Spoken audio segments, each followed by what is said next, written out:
অবৈধভাবে ভারত থেকে বাংলাদেশে পারাপারের সময় বিএসএফ জওয়ানদের হাতে ধরা পড়ল এক বাংলাদেশি নাগরিক এবং এক ভারতীয় দালাল। ঘটনা উত্তর ত্রিপুরা জেলার ধর্মনগর থানাধীন ভারত বাংলা সীমান্তের বড়ুয়াকান্দি এলাকায়।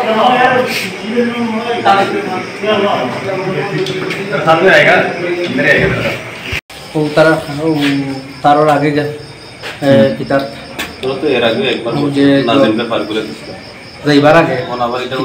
দর্শন মাতাইয়া দর্শন এর নাম কি চিনস তারা চিনস নি তারা চিনস নি না আমি চিনি না তারে তার লোক পরিচয় কিভাবে তার গ্রুপ আছে একটা গ্রুপে মিলাইয়া দিছে হ্যাঁ কত টাকা দি বাংলাদেশ যাইতে আসলো তোর কত টাকা কইছে বাংলাদেশ নিয়ে দিব আমার 50,000 কইছে তারা দিব না তুই রাজি হইছত নি তুই রাজি হইছ রাজি হইছি এবারে বিএসএফ কি করছে বাদে নিশন তারা আমাদের ধরে এবারে সেবাদে তো বাদে ওখানে আইনা তোর নাম আজিমুদ্দিন তুই কিভাবে তার লগে কথা হইছে না এটা তো তার লগে আমি কথা কইছি না সে কথা হইছে ফয়সাল।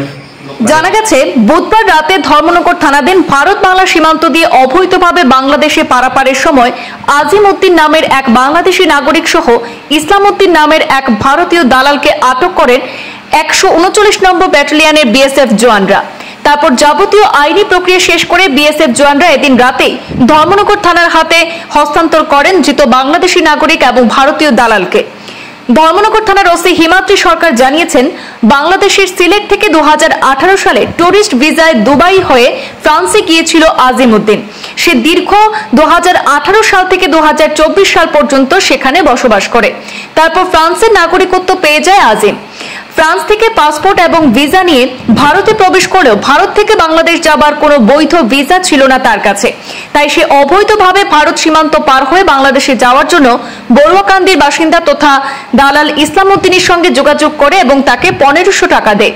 কিন্তু আজিম উদ্দিন বড়ুয়াকান্দি সীমান্ত দিয়ে পারাপারের সময় বিএসএফ এর হাতে ধরা পড়ে যায়, সাথে আটক হয় দালাল ইসলামও। এ মর্মে ধর্মনগর থানায় পাসপোর্ট আইনে একটি মামলা রুজু করেছে পুলিশ।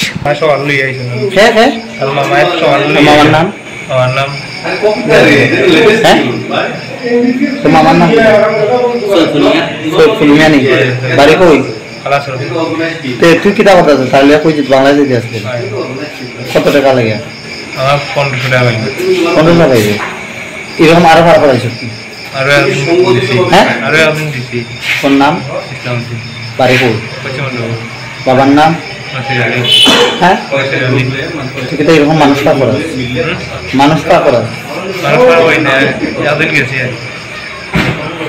বিএসএফ কালকে রাত্রে তাদের ডিউটি করার সময় বর্ডারে যে দুজনকে আটক করে, এর মধ্যে একজন ছিল বাংলাদেশের নাগরিক। সে বাংলাদেশ থেকে ফ্রান্সে গিয়েছিল কাজ করার জন্য। ওইখানে ফ্রান্সের নাগরিকত্ব নিয়ে ফ্রান্স থেকে পাসপোর্ট করে ইন্ডিয়াতে এসেছিল।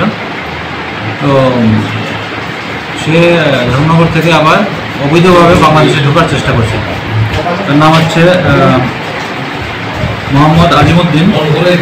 তাকে বিএসএফ ডিটেইন করে এবং তাকে যে সহযোগিতা করছিল নাজিব ইসলাম উদ্দিন, তাকেও বিএসএফ ডিটেইন করে আমাদেরকে হ্যান্ড ওভার করছে। এই ব্যাপারে আমরা একটা স্পেসিফিক কেস নিচ্ছি এবং তাদেরকে কালকে কোর্টে ফরওয়ার্ড করা হবে।